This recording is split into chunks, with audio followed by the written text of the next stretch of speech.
ओम श्री सिद्ध भैरवनाथ. आता उद्या काय मकर संक्रांत.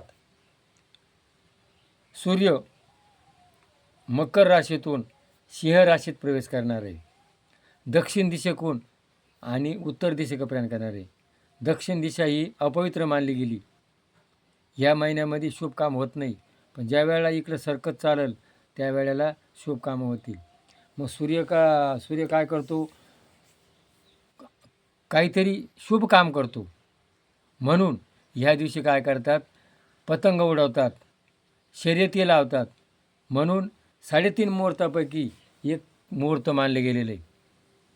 या दिवशी गोड बोला, वैर स्वादा. बघा आपले ऋषीमुनी किती हुशार होते. या दिवशी जर आपल्या एखाद्याचं भांडण होईल असलं ना, तर गोड कसं करायचं आहे?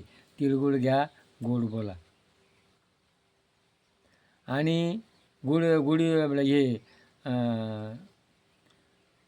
दसरा शीत सोनं घ्या, सोन्यासारखं राहा. अजून एक तीळ 7 लोकांनी खाला होता. म्हणजे भारतीय संस्कृती, मी खाईल आणि त्याला देईल, ही संस्कृती. आणि माझंच भरलं पाहिजे विकृती, असा माझा विकृती झाली. तर आज या तीळसाखरेच्या दिवशी उद्याकडं विकृती दूर करा. एक तीळ 7 जणांनी खालता, म्हणजे वाटून वाटून खा. वाटून वाटून खाण्याकरता तिळगुळ घ्या, गोड बोला. या तिळामध्ये काय आहे? स्निग्धता आहे. तीळ हे जे आहे ना, शरीराला पोषक आहे. थंडीमध्ये या थंडी असते आणि तीळ जर खाले तर शरीराला ऊब मिळते. तिळाचं तेल जर मालिश केली तर अनेक विकार नाहीसे होतात. म्हणजे तीळ हे शरीराला पोषक आहे. आणि ह्या दिवशी काय करायचं आहे? काहीतरी शुभ काम करायचं आहे. पतंग उडवतात.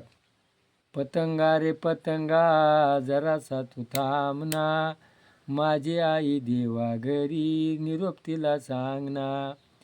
पतंगा रे पतंगा, जरासा तू थांबना, माझा बाप देवा घरी, निरोप त्याला सांगना. असे पतंग काही ठिकाणी उडवले जातात. या ठिकाणी शर्यती लावतात. या तीळसाखरातीला गोड बोला, स्निग्धता ठेवा, जिव्हाळा बाळा, एकमेकावर प्रेम करा, काहीतरी चांगलं काम करा.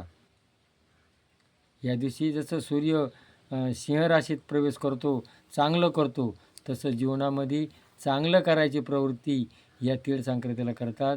आणि दुसऱ्या दिवशी काय येते? कर. मग आज आपण चांगलं वागलो त्याचं अनुकरण करायचे.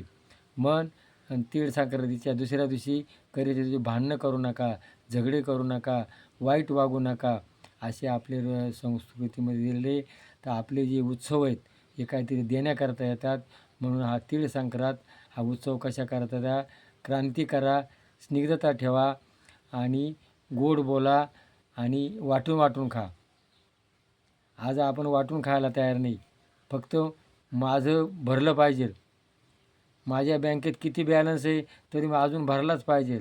अरे तूही खाईन त्याला दे, तू संघ काही आणलं नाही, संघ काही नेणार नाही. हिरोबाई अंबानी टाटा बिर्लांना संघ काही नेलं नाही, त्याच्याकरता लोक रडले काय. पण हिरोबाई अंबानी करता रडलं पाहिजे. म्हणून हिरोबाई अंबानीला माझी विनंती आहे, तू लोकांकरता कर. तू जगात 2 नंबरचा श्रीमंत आहे. शेतकऱ्याचा विचार कर. शेतकऱ्या जसं टाटा बिर्लांना लोकांचं केलं तसं हिरोबाई अंबानीनं सुद्धा लोकांकरता करावा. म्हणजे लोक तू मेल्यावर तुझं नाव काढतील. हे पटलं असेल तर क्लिक करा. जय भैरवनाथ.